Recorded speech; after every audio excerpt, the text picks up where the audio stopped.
ஆன்மீக பரிகார நேயர்கள் அனைவருக்கும் அன்பான வணக்கங்கள். இன்றைக்கி நம்ம அஸ்ட்ராலஜர் ஏஎல்பி சிம்மம் ரங்கநாதன் சாரை தான் சந்திக்க வந்திருக்கோம். ஏஎல்பி அஸ்ட்ராலஜி ரிலேட்டடாக உங்கள் ஜாதகத்தில் இருக்கக்கூடிய சந்தேகங்களுக்கு நீங்கள் சாரை நேரில் வந்து மீட் பண்ணலாம். சென்னையிலையும் சாரை சந்திக்கலாம், அப்பாயின்மெண்ட் வாங்கிட்டு நீங்கள் கோயம்புத்தூர்லேயும் சாரை சந்திக்கலாம். இன்றைக்கி ஒரு நல்ல டாபிக் எடுத்துகிட்டு வந்திருக்கேன், சார்கிட்ட கேட்டு அதனுடைய விளக்கம் தெரிஞ்சுக்கலாம். வணக்கம் சார். வணக்கம்.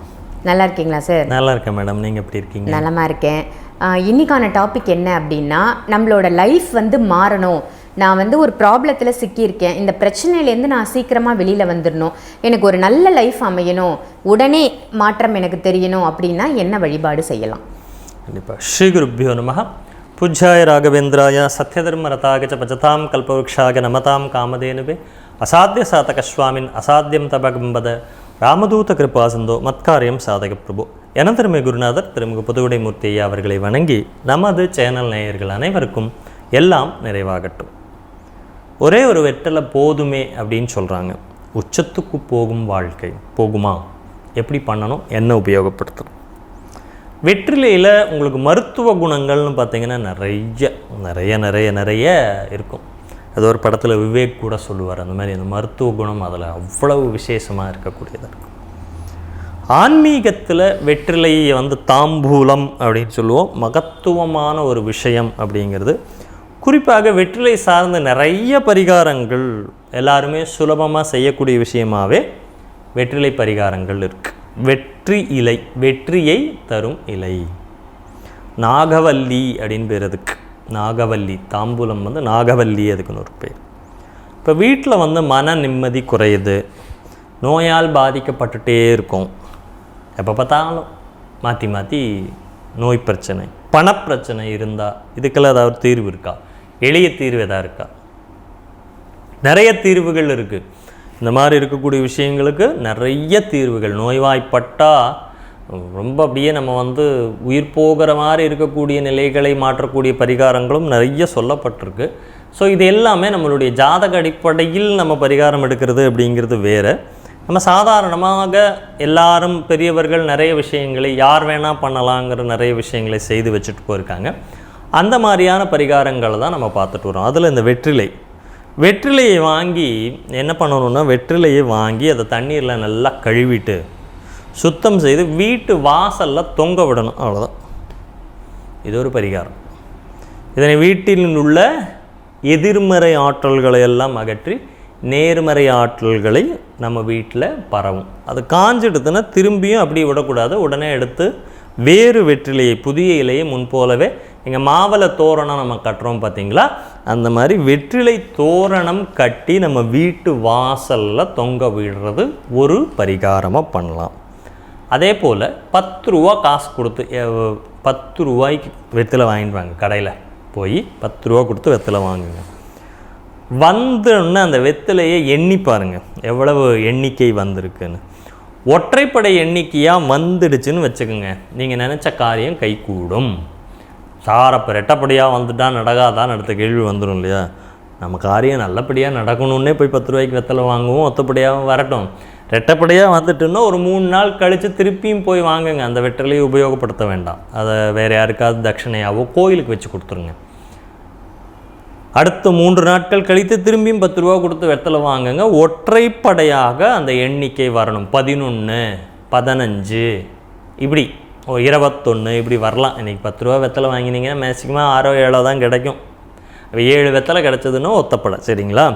அப்போ ஒத்தப்படையாக வாங்கிட்டு வந்துட்டிங்கன்னா, அது ஒற்றைப்படையில் இருந்தால் நீங்கள் என்ன காரியம் நினச்சி வெத்தலை வாங்கினீங்களோ அந்த காரியம் கைகூடும்.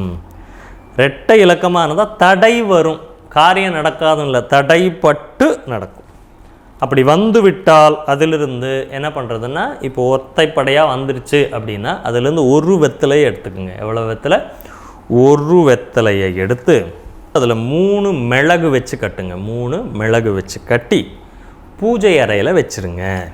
வச்சுட்டு 3 நாட்கள் கழித்து அதை எடுத்து கால்படாத இடத்துல, யாரும் நடக்காத மிதிப்படாத இடத்துல அதை போட்டுட்டிங்கன்னா நீங்கள் எண்ணிய காரியம் கைகூடும்.